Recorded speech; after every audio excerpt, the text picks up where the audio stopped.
Oui, je m'appelle Nathalie Morin. Je suis native de l'Abitibi-Témiscamingue. Et puis, j'ai créé la compagnie Tisanerie Mandala, qu'elle est spécialisée dans les mélanges de tisanes. Et j'ai créé un lieu qui est calme, qui est propice à l'échange et à la découverte des tisanes.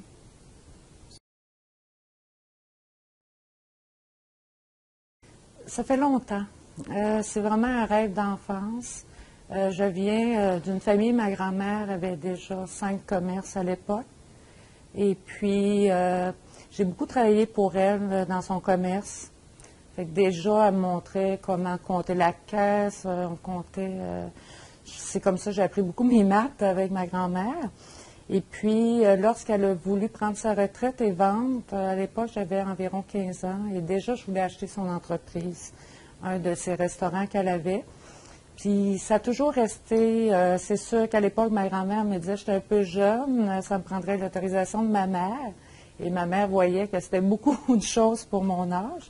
Fait que c'est quelque chose qui était là, qui a toujours été présent. Et il y a environ 3 ans et demi, j'ai eu un gros accident. Fait que j'ai été invalide pendant 3 ans. Et à partir de ce moment-là, j'ai eu le temps beaucoup de réfléchir à ma vie. Et puis, ce rêve-là d'enfant est revenu très fort. Donc, c'est vraiment des mélanges de ma propre création que je fais sur place. Donc, c'est vraiment des mélanges qui sont uniques. J'ai écrit directement à la boutique, donc même les gens peuvent me voir pendant ma création. Et puis aussi, j'utilise que des herbes de culture biologique. Je fais aussi affaire qu'avec des fournisseurs locaux et aussi avec des petits cultivateurs du Québec.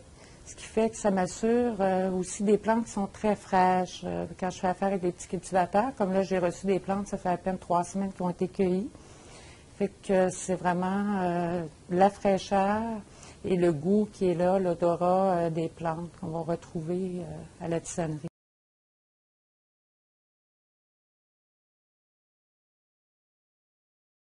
Le sage, ça m'a beaucoup apporté pour m'aider vraiment à me lancer, à sauter le pas. Ça m'a beaucoup aidé au niveau de faire mon plan d'affaires.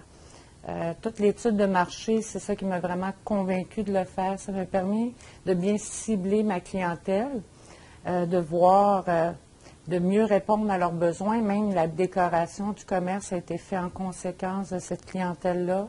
Les produits aussi que je fais, ça m'a vraiment permis, en faisant une bonne étude de marché, de voir aussi au niveau financier, de monter toutes les prévisions financières, de voir que oui, c'était possible que je puisse le faire, que j'avais le fonds de roulement nécessaire pour bien partir l'entreprise. Fait que ça m'a apporté une certaine sécurité avec le sage.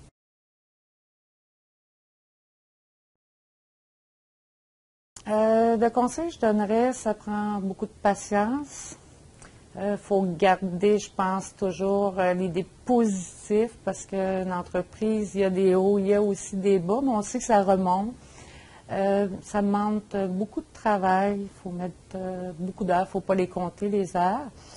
Ça demande aussi beaucoup de créativité, d'observation, de toujours bouger, de regarder les choses, comment ils vont, observer les clients, puis s'ajuster toujours, de trouver des nouvelles façons de faire, de stratégies. Et puis, je pense qu'il ne faut pas avoir peur de se lancer si jamais vous avez le rêve. Justement, je pense qu'on a quand même beaucoup d'appui, dont le sage, qui nous permet justement de réaliser nos rêves.